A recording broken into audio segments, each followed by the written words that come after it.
Right, Oh, you can take my. Why you take my bottle? Oh, okay. Yeah, I'm just wondering why. Actually, wait, you could just use mine. Yo, I was just wondering after this. It's okay. That would not be so bad. What? It's okay. We should call. What's the bottle for? I think it's fine It's though. still going on, brother. Oh. It's a, Well, I will need to test over also. Okay, yep. Oh, there's a stand. Let's just say that I'm only drinking one pint of it's pint. his wallet, but he's always talking about it. Oh, look at this guy. Bro, I'll drink one pint for you. Okay. Bro, Saturday morning I go with my mom, bro. I will. So for now, right? Do we just like whack the timing? So you just go on for as long as it takes. Yeah, then I just tell you how long it is. yeah. So in Nuremberg it's a rolling time. So we will restrict to So the second 25. trigger is yeah, speaker if your to first take speaker that takes too much, the Ah, second okay, speaker got will it. So today just go, I guess.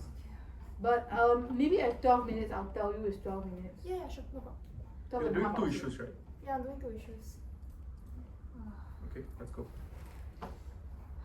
Okay, you just start when I I'll start. start when you start, sorry.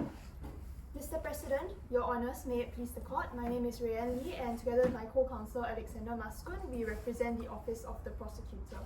I will address Your Honours on the issues of an in absentia trial and inadmissibility for 12.5 minutes, while my co-counsel will address Your Honours on the issue of a criminal responsibility for incitement of genocide for 12.5 minutes. We reserve 5 minutes for rebuttal. Your Honours, the accused, Mr. Jasper Rhodes, has fled and cannot be found, but it is contrary to justice that he be allowed to escape judgment merely because he will not surrender himself to the court. Additionally, although he has faced some prosecution in his home country of Rastia for the crimes he has charged with, it was wholly inadequate and justice could not be seen to be done in those cases. Today, this court is asked not to judge his ultimate culpability, but simply to decide if this case may proceed to the confirmation of charges. Isn't this a confirmation of charges stage already? What? Sorry? Isn't this a confirmation of charges stage already? The agenda on the pre-trial conference was to decide if an in absentia trial could be held for his confirmation of charges hearing as the accused, as although his home state of Rastia has submitted this to this court, the accused cannot be found for the purposes of the trial. The first, if there So are you're no, saying, so what stage of proceedings are we in? we are still at the pre-trial conference, from my understanding, Your Honour. Pre-trial conference. The pre-trial, according to the statement of facts, we're still at the pre-trial chamber 1, so we're still at the status conference in the case and need to decide whether all the requirements for the confirmation of charges hearing against him to be held in absentia have been met. If Your Honours are satisfied, the first issue. Oh, we are not satisfied. What are you going to do? I apologize for that, Your Honour. I am willing to answer any further questions. Nah, he just messing with you. Please carry on. The first issue concerns if Mr. Rhodes satisfies the criteria for a hearing in absentia to be found. The 3 elements are that he cannot be found, that all reasonable steps to secure his appearance were taken, and that the court has cause to exercise its discretion. We are ready to Where establish. are you getting these requirements from? Thank you for the question, Your Honour. These criteria are from the case of the prosecution against Mr. Joseph Kony concerning a similar case where the Ugandan. Which tribunal is this? The ICC.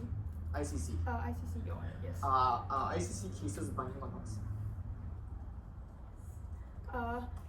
Yes. Yes. ICC cases are not binding on this. Why?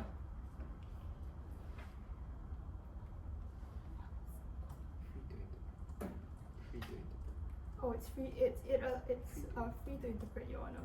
Sorry? It's free to interpret, Your Honour. Okay, yeah, please carry on. Sorry. Thank you. The 3 elements are that he can. We are ready to establish all elements, but we will focus on the most contentious, which are the latter 2 elements. The prosecution submits that all reasonable steps have been taken to secure Mr. Rhodes' appearance before the court and to give notice of his charges and hearing in absentia. Reasonable in this case depends on the facts of each individual case, but must be sufficient and adequate for each circumstance. This was stated in the case of Prosecutor V. Joseph Kony. The registry attempted to serve the warrant first at Mr. Rhodes' home address. When he was not to be found, it then transmitted his warrant of arrest not only to his native Respia, but also to surrounding countries of Koila and Prala. This warrant was also advertised in their national gazette, which would put law enforcement on notice to arrest Mr. Rhodes. The registry would also reach out to his family members and supporters to advise them of his charges, which in theory could encourage him to surrender himself to expedite proceedings. Mr. Rhodes fled to the conflict-heavy region Esker, and many rumors abate surrounding where he went. In light of these uncertain circumstances, it's adequate that the registry has publicized his warrant to the locations he is rumored to be in. Furthermore, the registry has gone beyond just these countries and publicized his charges on the ICC website and social media using official press conferences in Respia and Koila to increase outreach. Thus, the registry's efforts fulfill the criteria for reasonableness in this case. Furthermore, this court What is also the has... threshold for reasonable? Your Honor, thank you for the question, Your Honor. It depends on the specific facts of each case, so there is no one static threshold, but rather it is whether this court can consider in light of the surrounding, in light of the facts of this case, that it is that the extent to which the registry went to is reasonable. So what happened in the Coney case again? You mentioned just now. In the Coney case, the registry similar steps were taken to publicize the warrant in multiple languages and through multiple countries, and there was a lot, and international efforts were also requested to help keep the search for Mr. Coney. So we submit that similar circumstances have happened in this case, as the registry has also publicized the warrant to similar extents and across a similar range of countries. Why are you in a rush to conduct trial against this accused? Thank you for the question, Your Honor. We are in a rush, as you say, to conduct trial against the accused, as he shows little chance of being apprehended in future, and we believe that it is important in these circumstances to show that justice is done, especially in light of his victims. So if you can't apprehend him, what's good of a conviction? The purpose of a conviction is to demonstrate to the wider international community that justice is seen to be done, which, to my understanding, is one of the principles of international law at large. So justice is to be done when Justice is seen to be done. Justice is seen to be done when you have a paper judgment that you can't apprehend the accused or send the accused to prison or whatever. No, Your Honor. It is to send the wider message to the world at large that such crimes like these will indeed be swiftly judged So let's say that we agree with you that justice must be seen to be done. What about the countervailing consideration about due process and right to trial? Your Honor, thank you for the question, Your Honor. We understand these concerns. However, we submit that in light of the fact that Mr. Rhodes has refused to give himself up for trial, and the warrant has been publicized to a large extent, and yet he has failed to come and surrender himself before the court. While his right to due process is indeed an important one, he cannot expect to continuously evade the grasp of justice while we are forced Is to he evading? react. Well, why do you say he's evading? I say the prosecution submits he is evading because even though the warrant has been publicized to such a large extent and to countries where he is rumored to be in, he still has not decided to step forward, nor has Is he dead? we cannot be certain of that. No, we can't be certain he's evading also. We understand that question. We understand, Your Honor. However, in light of the fact that his side has not refused to give us any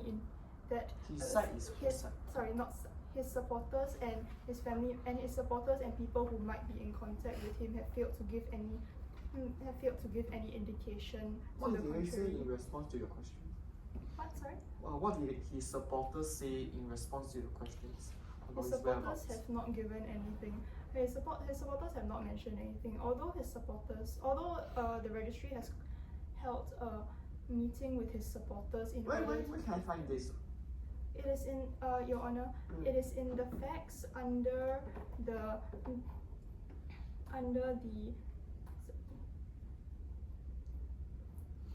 It is, Your Honor, it is in the facts. It is under Exhibit 2. It is on. It is on meetings in the relevant committees, which is the third page of that, just above the map.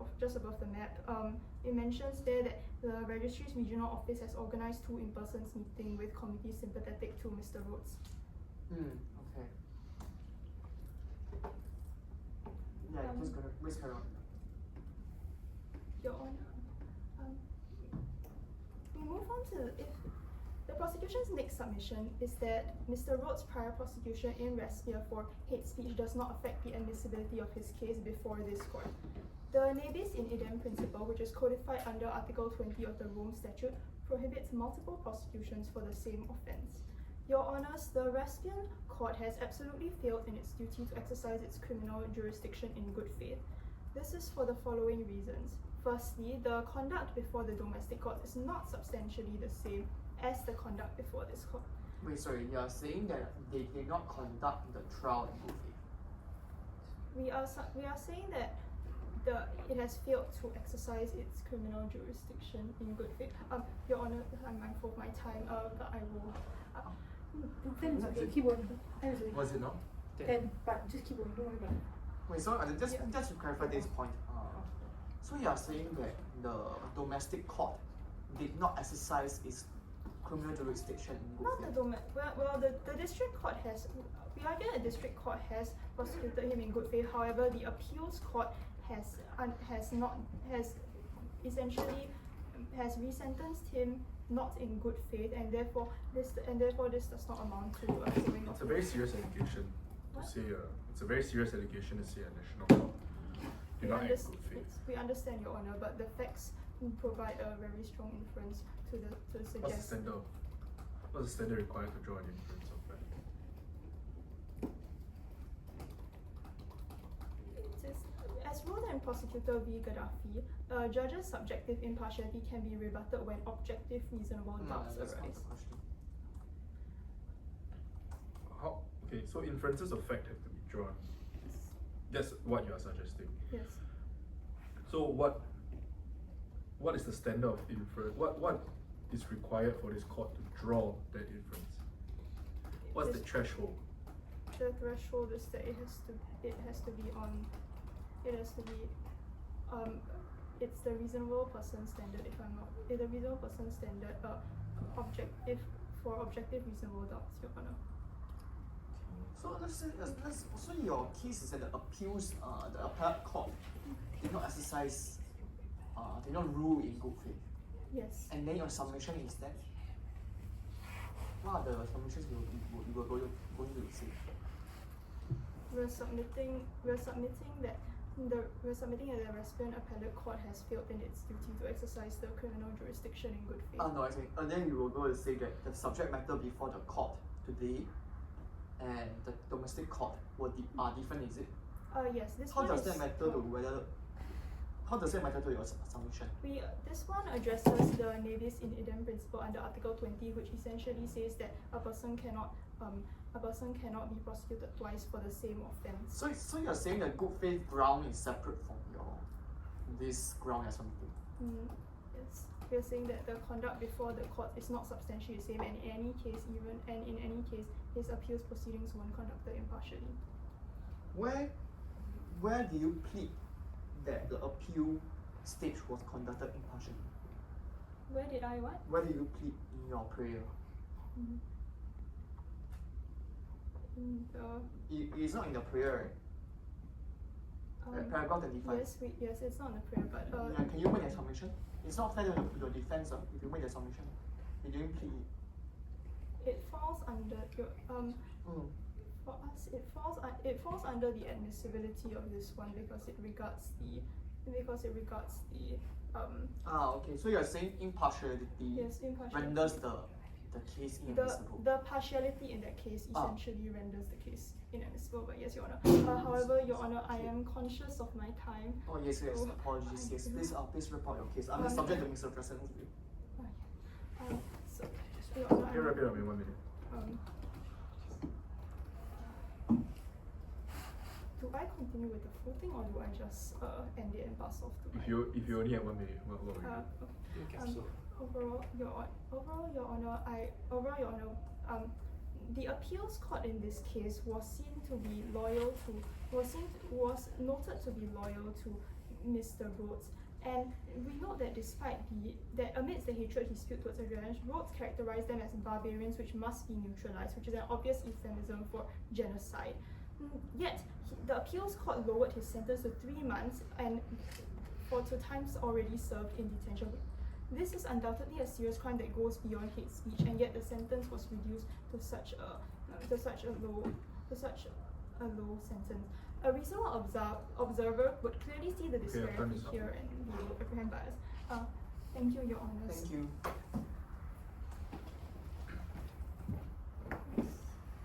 Wait, do you know is Mahalik?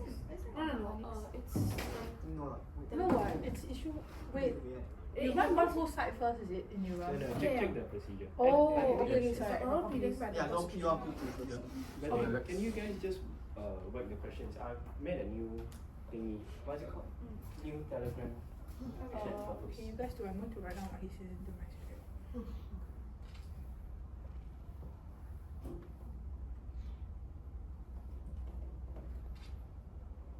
The time's already running. Okay. May it please the court, as earlier introduced, my name is Alexander Maskun, and I will be acting for the office of the prosecutor.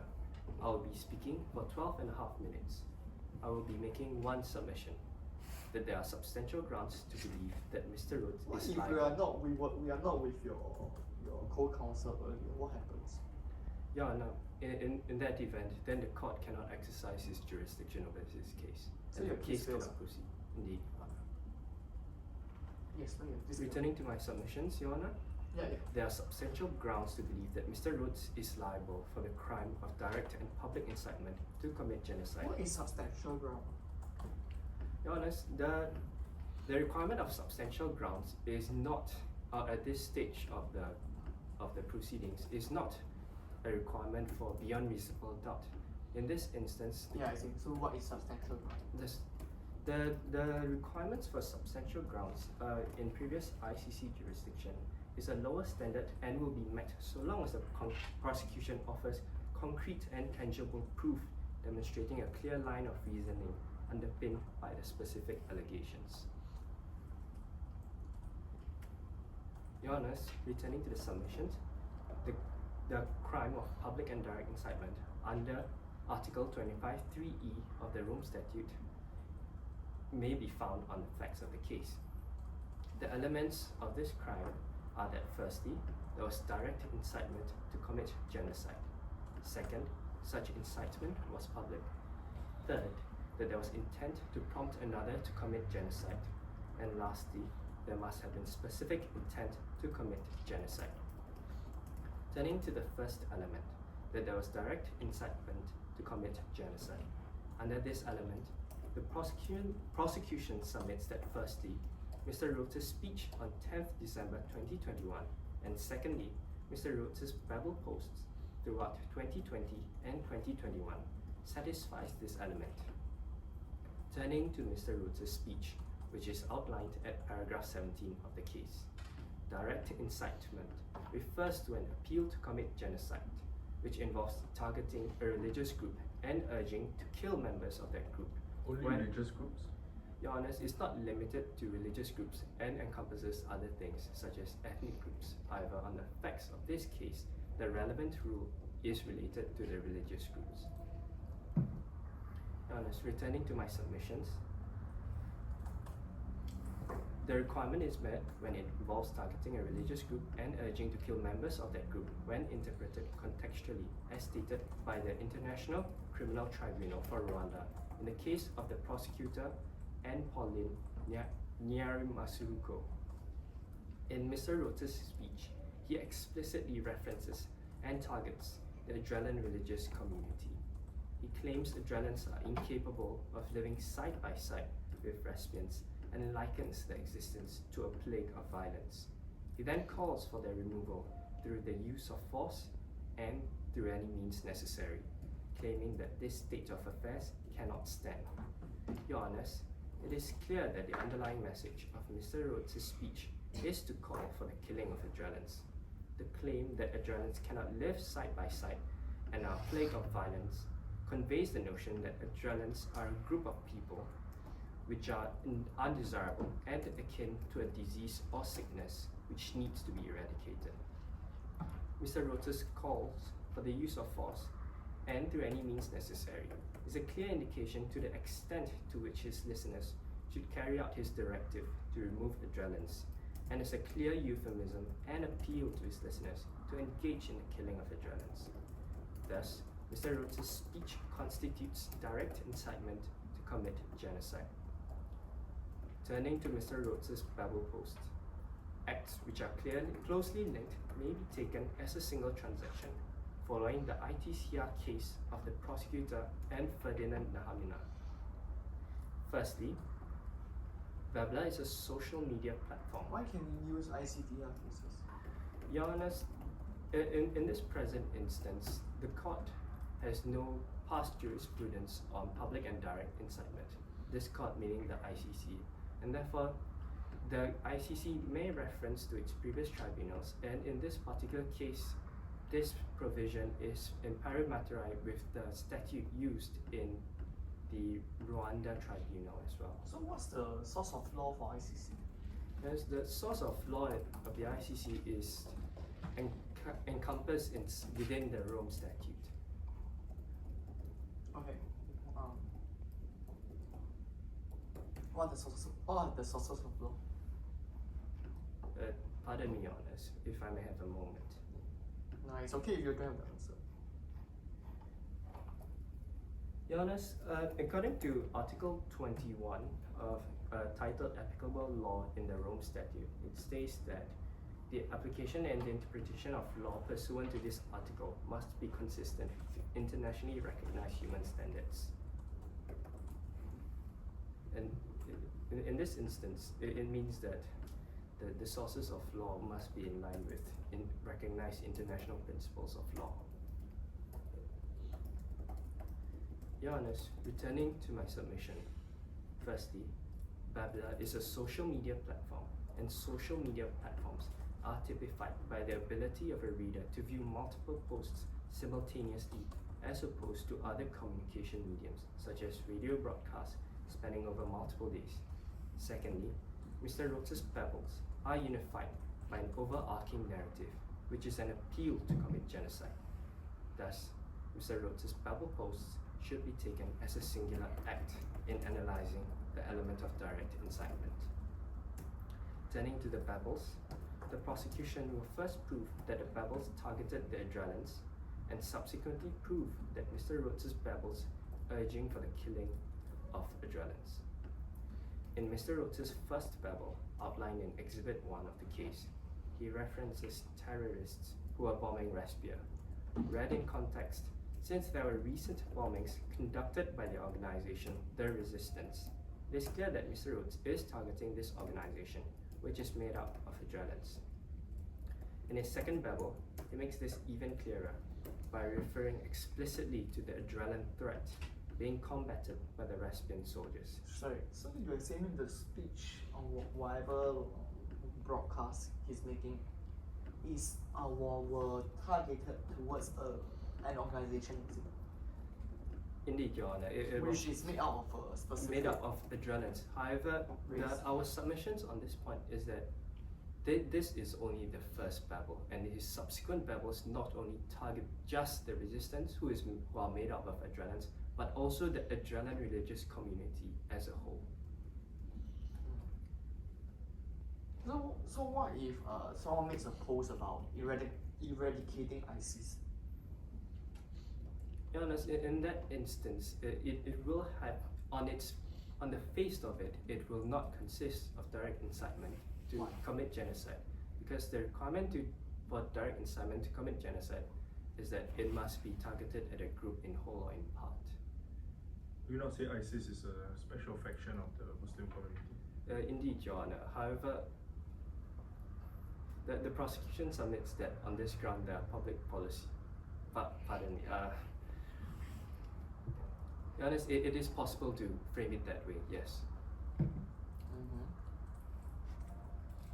But however, on the facts of this case, No, I think so. Why? So it will be genocide for someone to say, right incitement to commit genocide. indeed, Your Honor. If someone wanted to say, let's eradicate ISIS.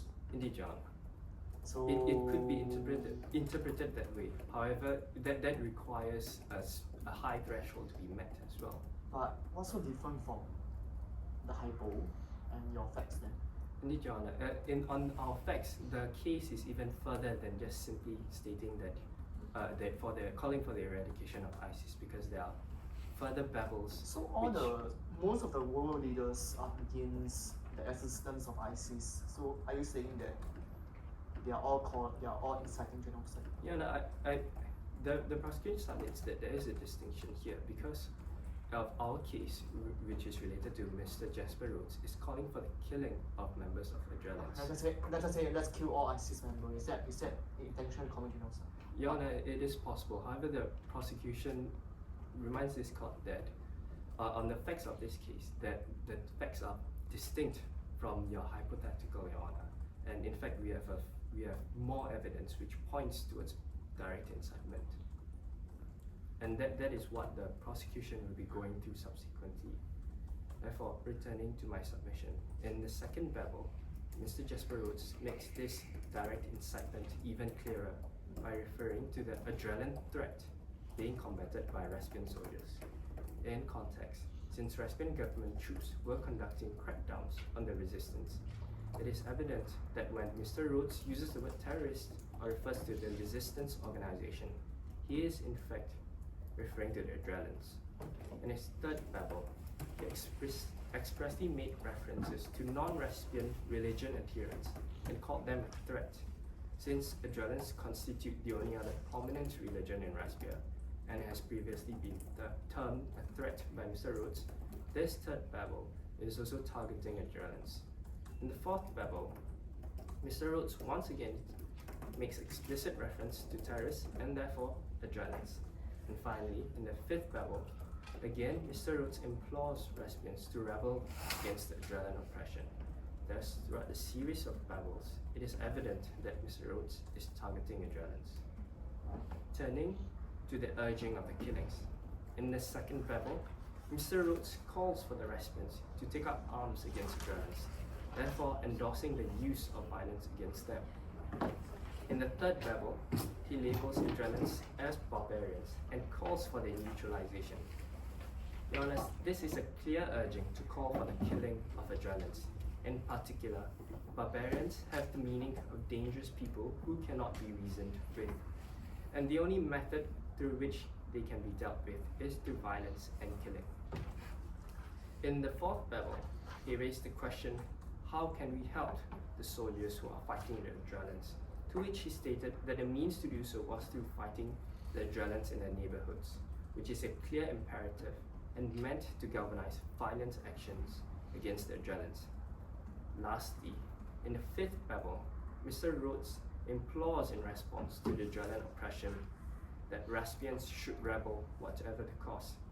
This is a clear euphemism of the extent to which action should be taken against Adrenals, which is to take action whatever the cost to the numerically inferior and disadvantaged Adrenals, even if it comes to the point of killing them. Thus, Mr. Rhodes' babbles has the clear message of targeting Adrenals and urging for their killings, and therefore his babbles constitute the element of direct incitement to commit genocide. Turning to the second element, the direct How many incitement. elements do you have? Your Honor, there are 4 elements to this case. What's the time? I will check. 12 minutes 43 seconds. Your Honor, I am aware of my time and I will bring you through a condensed version of my remaining submissions. Yes, can you wrap up in 1 minute? Your Honor, for the second element, the requirement that it be public is met because on the facts, Mr. Rhodes' babbles was made to a total of 17,000 reposts and 46,000 likes. Similarly, his speech was made over broadcast medium, which the court have recognized as sufficiently public. Thirdly, for the requirement of intent to prompt another to commit genocide. Here, it can be discerned that Mr. Rhodes, through the content of his babbles, has harnessed his religious authority through invoking the name of Osin to call for the killing of Adrelans.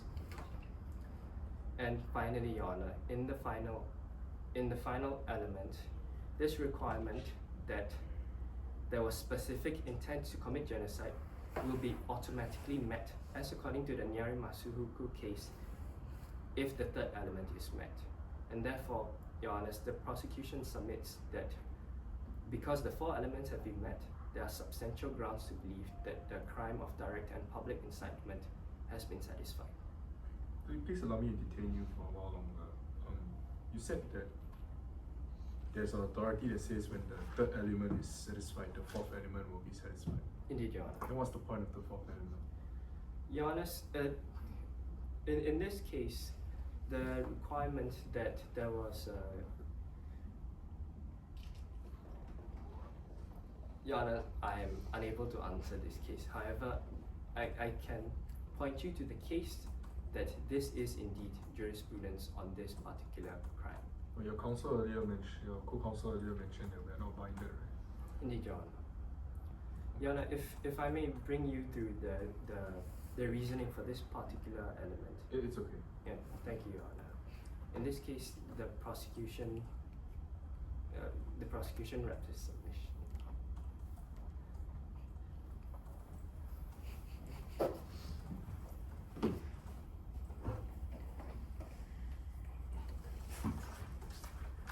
Defense?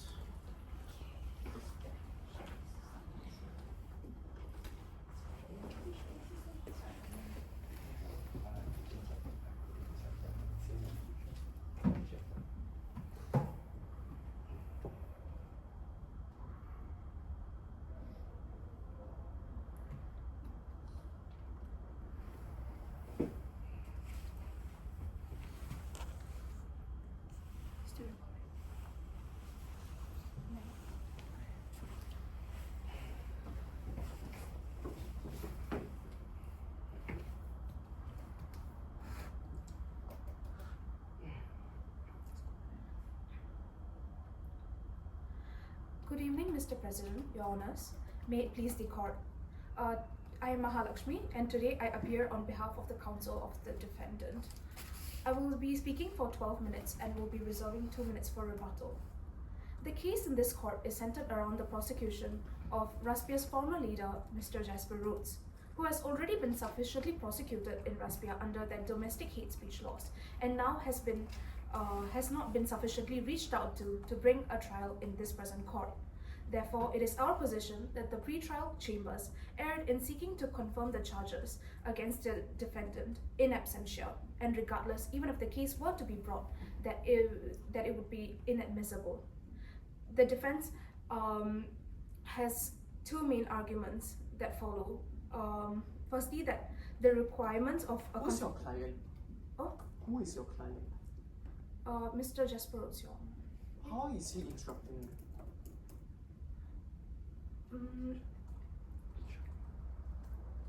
We do not have direct instructions from Mr. Rhodes. Then how are you representing him? We had been. He's missing, right? I mean, Yeah. that's your case, right? Mhm. Yeah. So, We had been appointed by the pre-trial chamber. where can I find this?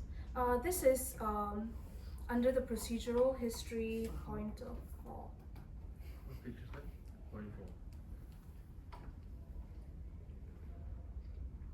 What page is that? Hmm? What page is that? That is page 2. Page 2. Okay, so is it normal for the court to appoint a counsel if the accused is missing?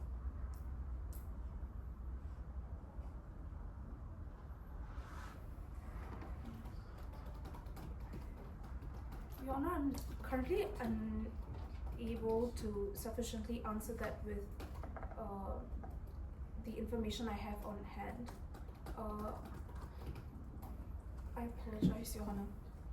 Okay, so if the court has appointed you in the absence of the accused to conduct trial, or rather to proceed to trial, why are you saying now we cannot proceed because he's missing? It seems, it seems to be defeating the purpose of why you are appointed. Your Honor, Your Honor, may I have a moment? Yeah, of course, yeah.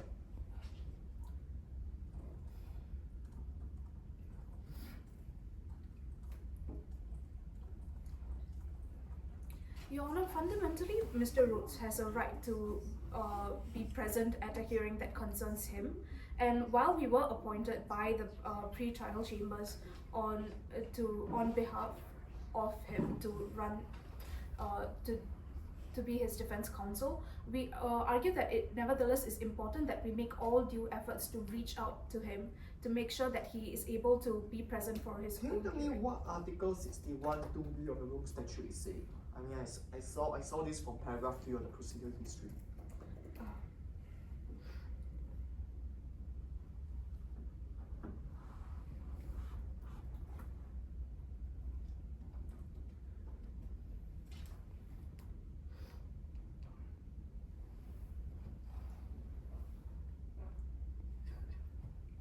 Do you have it? If not, it's fine.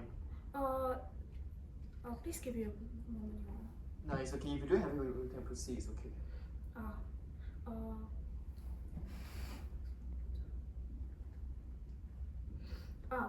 That he had fled or cannot be found and all reasonable steps. Your Honor, if I may be allowed to move on to my first submission, my first submission will address all of the points in that particular. Okay, sure. My apologies for the trouble, Your Honor. No worries. Our first submission is that the requirements for a confirmation of hearings, charges hearing against the defendant in absentia has not been met. The reasons for this are threefold, as has been stated in the statute. We submit. Do you disagree with the prosecution on any points of law? We do not disagree with the prosecution on any points of law as of now. However, we do disagree with them on the findings of fact. If I may move. This is not a trial, right? Do As we find facts on? oh, sorry. Do we find facts at the pre-trial chamber?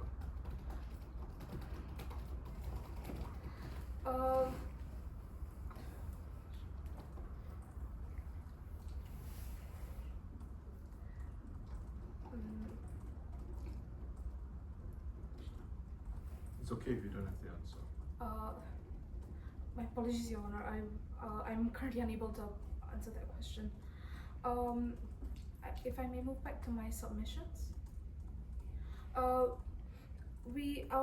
The reasons supporting our first submission are threefold per the statute and following the rule in public prosecutor against Joseph Kony. We submit that Rhodes is not a person who cannot be found.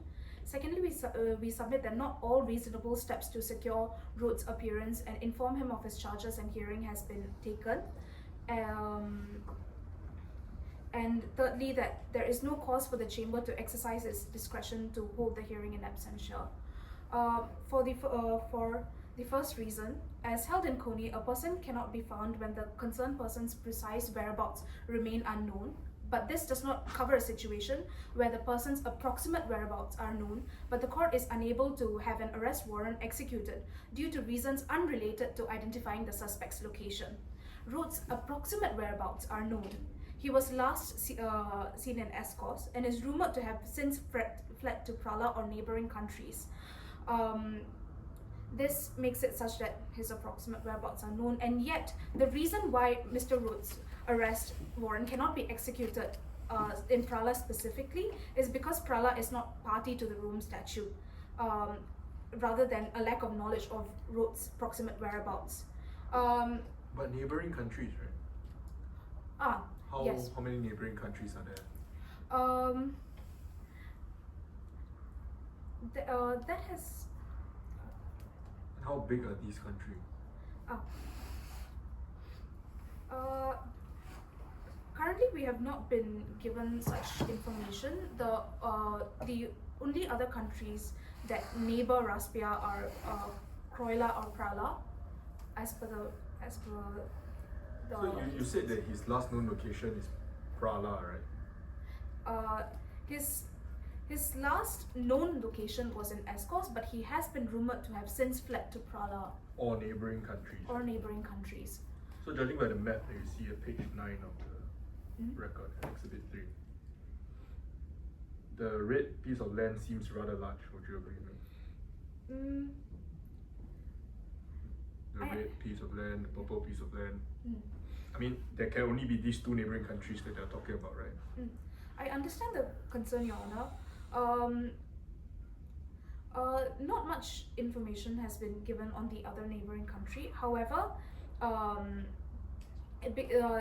it has been specifically emphasized that that he might have instead been in Prala. Yeah, but those are just rumors alongside neighboring countries, right? Rumored to be in Prala or neighboring countries. Right? Your Honor, I understand your concern that it appears to be a larger breadth of for an approximate location. Regardless, we argue instead that even if it were of such breadth, that insufficient efforts were taken by the registry in securing his appearance, even if it were to be fact that he was not actually in Prala. So what else should the registry have done? Your Honor, the registry should have taken all reasonable steps to secure Ruth's appearance. In that sense, it must have taken outreach efforts and measures aimed at informing Rhodes of the existence and content of the arrest warrant. Such efforts were not sufficiently taken in the present case because the registry had merely limited its efforts to informing only 3 countries and asking them to disperse the warrant, and the registry had also failed to arrange for further diplomacy to convince Prala, which had not dispersed the warrant, to Can assist we further. review the registry's actions? Your Honor, that is in Exhibit 2 on page. No, I think. Oh, sorry. Can we legally review?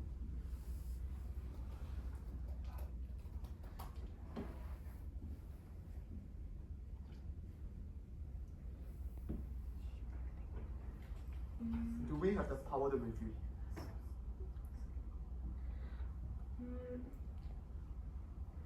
Your Honor, if I may have a moment. Yeah.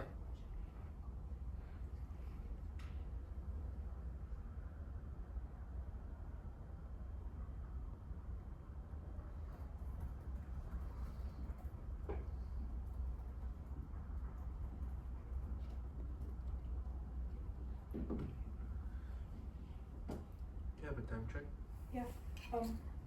11 minutes.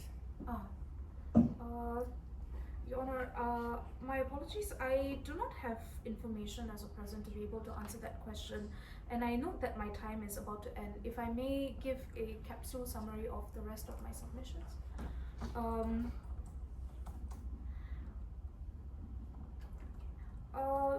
Apart from the first submission, our second submission was that Rhodes had already been tried for substantially the same conduct as in the domestic court, because both the acts and the subject matter underpinning those acts had been addressed by the domestic court, and also that regardless, the exceptions under Article 23 for partiality or shielding intent do not apply. This concludes my submissions. Thank you. Thank you. Thank you.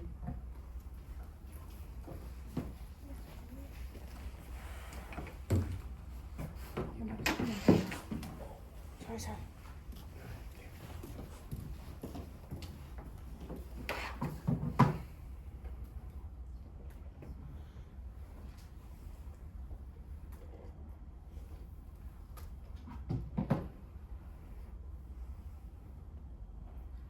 it please the court, my name is Karen Narayanan, and I'll be acting for the defense for Mr. Rhodes and making one submission, that there are no grounds to believe that Mr. Rhodes is liable for the crime of direct and public incitement to commit genocide under Article 25, subsection 3E of the Rome Statute, with regard to the 5 babbles he posted and the speech he gave on the 10th of December, hereby known as the speech.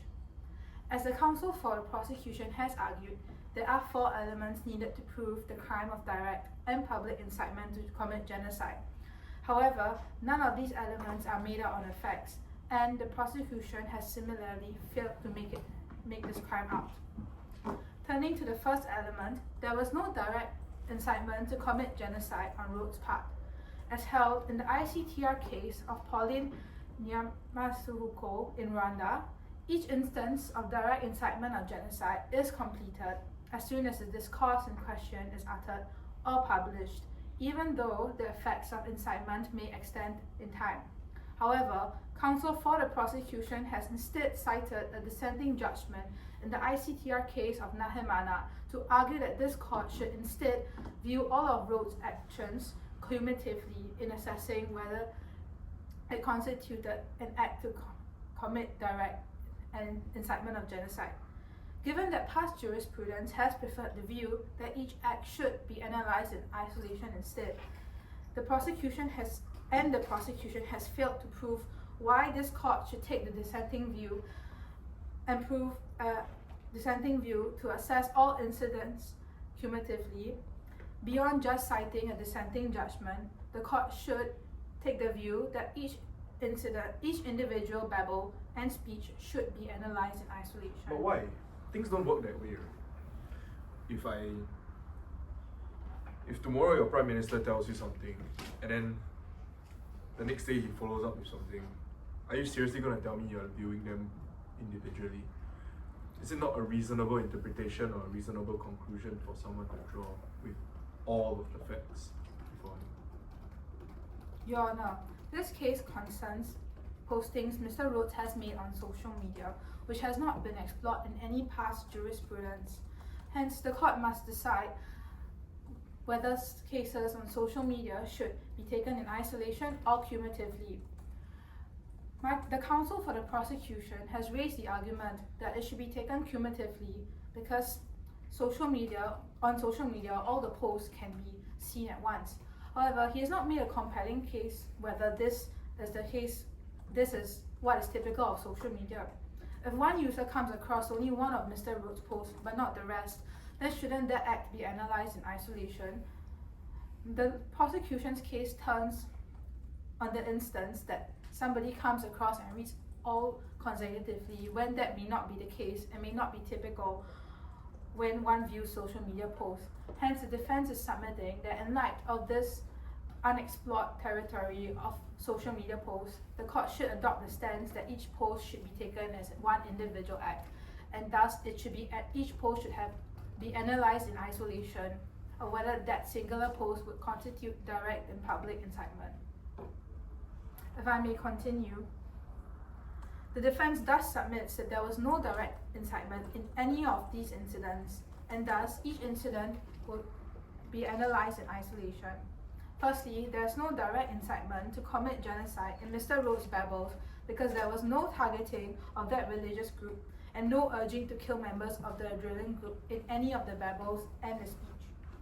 In Rhodes' first babble, published on 7th November, hereby known as the first babble, he was merely explicating that Respian citizens have a right to self-defense in light of the resistance bombings. It is clear from his use of language here that his attitude is defensive and protective, and in response to the resistance aggression, and certainly do not meet the high threshold of the proactive actions implicit in an urge to commit genocide, as evidenced by the court in the ICTR case of Pauline Nyamasuhuko. Moreover, there was no targeting, with Rhodes only referencing the resistance and not the adrenalines. In Rhodes' second babble, published on 14 January, hereby known as the second babble, he states that Respians should support soldiers who were protecting them from the adrenaline threat, even if it means taking up arms. The counsel for the prosecution has argued that this suggests that it's mainly, even if it means taking arms, is mainly a euphemism that they should kill adrenalians. However, given the context of this babble, the phrase is clearly just a hyperbolic description of the extent to which recipients should be committed to supporting their soldiers in light of the serious threat of the resistance. It is evidently simply a call to action for defending themselves, supported by the defensive language and further use of the word protect. Even if taking up arms connotated some call to violence, given the context of the babble, it is clear that it's a call to defend and not to attack. Moreover, Rhodes' mention of adrenaline in the second babble was a shorthand for the resistance, given the group's ties to the adrenaline But religious certainly cult. that is their position, right? That they are protecting them from the Adrians, right? So the soldiers are protecting them from Adrians. What do soldiers do? I'm assuming they kill, right?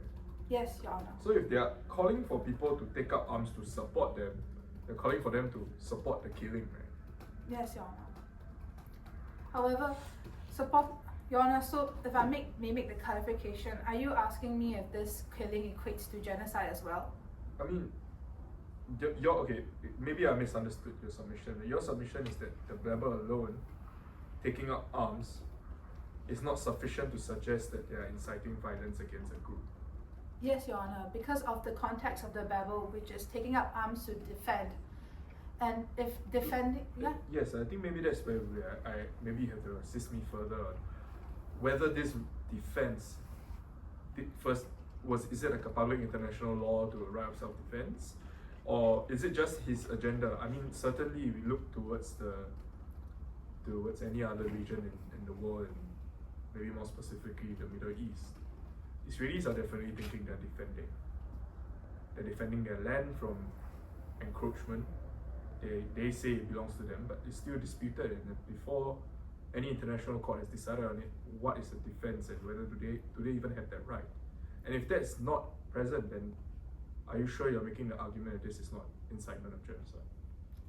Your Honor, in this context, he is calling for the defense and to support soldiers who are defending themselves against active bombings from the resistance.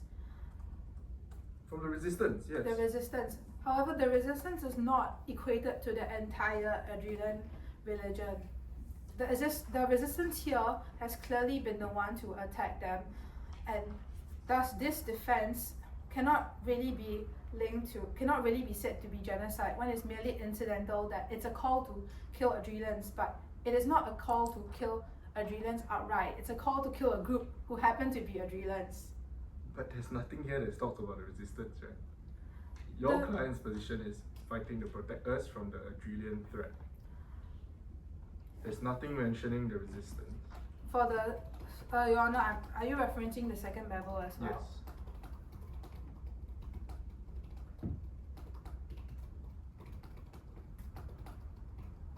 Sorry.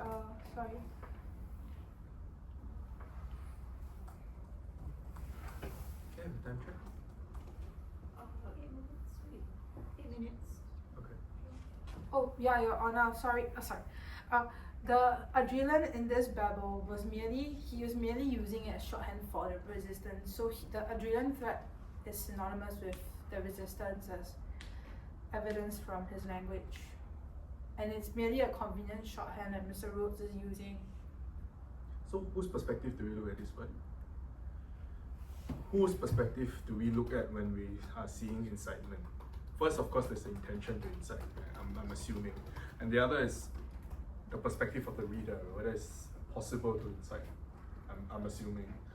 So, well, from here, he's not here, so we can't do anything about it. But it seems quite clear to me here that he's targeting the entire group. Right? So why are we preferring your interpretation?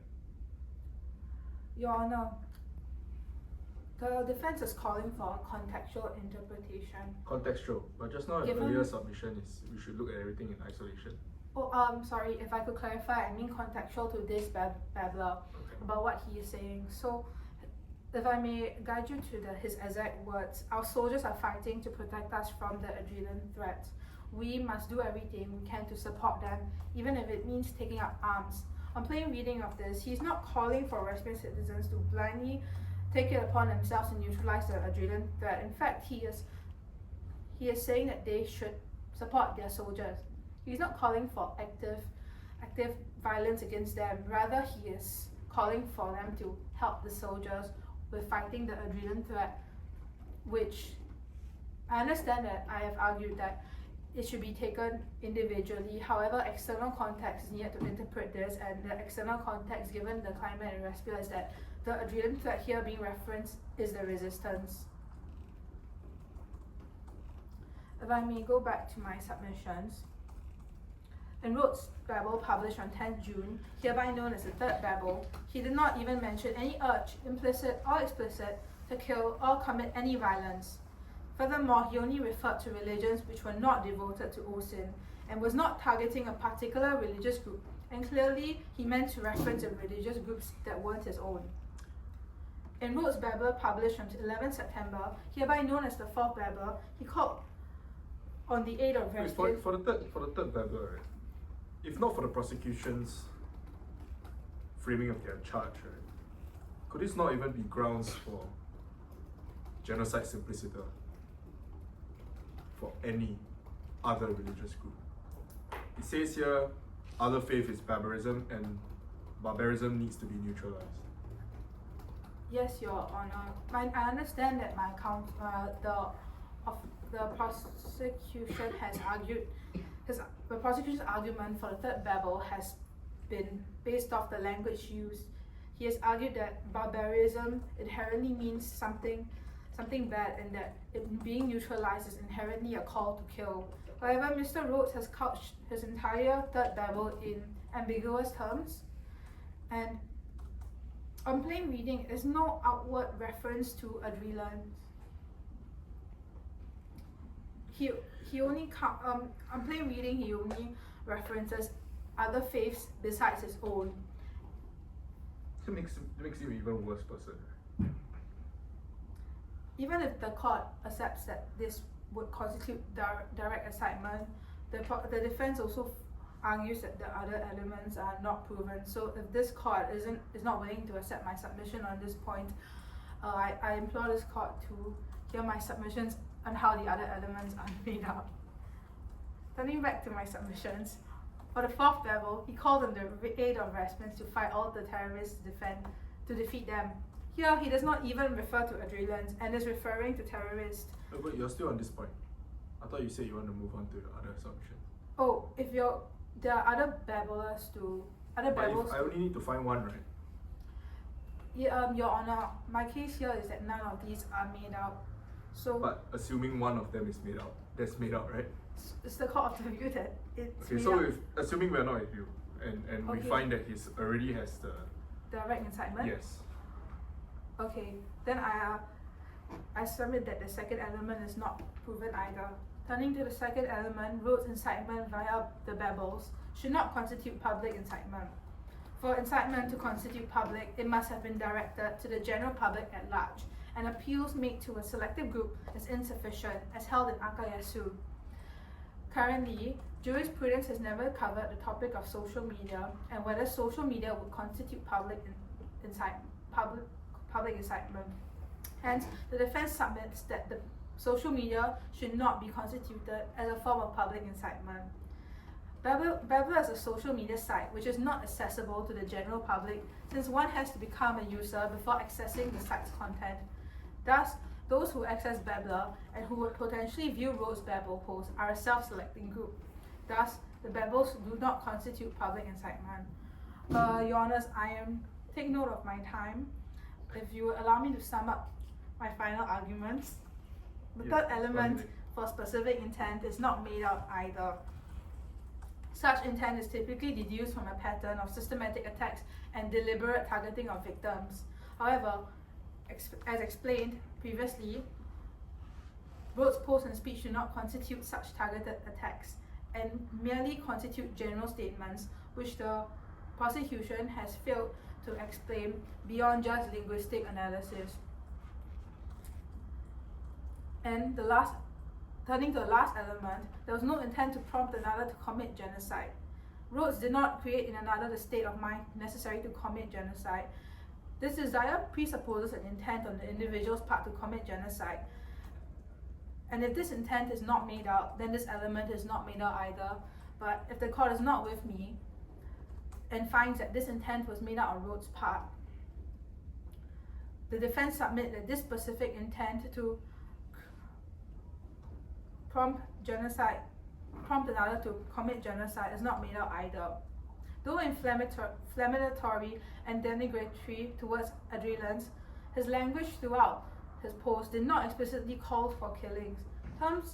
Mr. Rhodes had deliberately utilized terms like neutralize and fight, and they are ambiguous and used in reference to a perceived threat from the resistance and not as incitement to commit genocide. If he had truly intended to prompt the commission of genocide, his words would have been unequivocal and forceful and not couched in the tone he had used. Lastly, no genocide occurred as a result, further showing his words lacked the power or clarity of true incitement. This is a factor that should be considered by the courts. Consequently, the elements of public and direct incitement to commit genocide under Article 25(3)(e) have not been made out, and therefore there are no grounds to believe that Rhodes is criminally liable for the crime of direct and public incitement to commit genocide.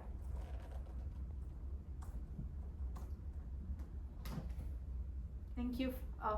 This wraps up my submission. Thank you.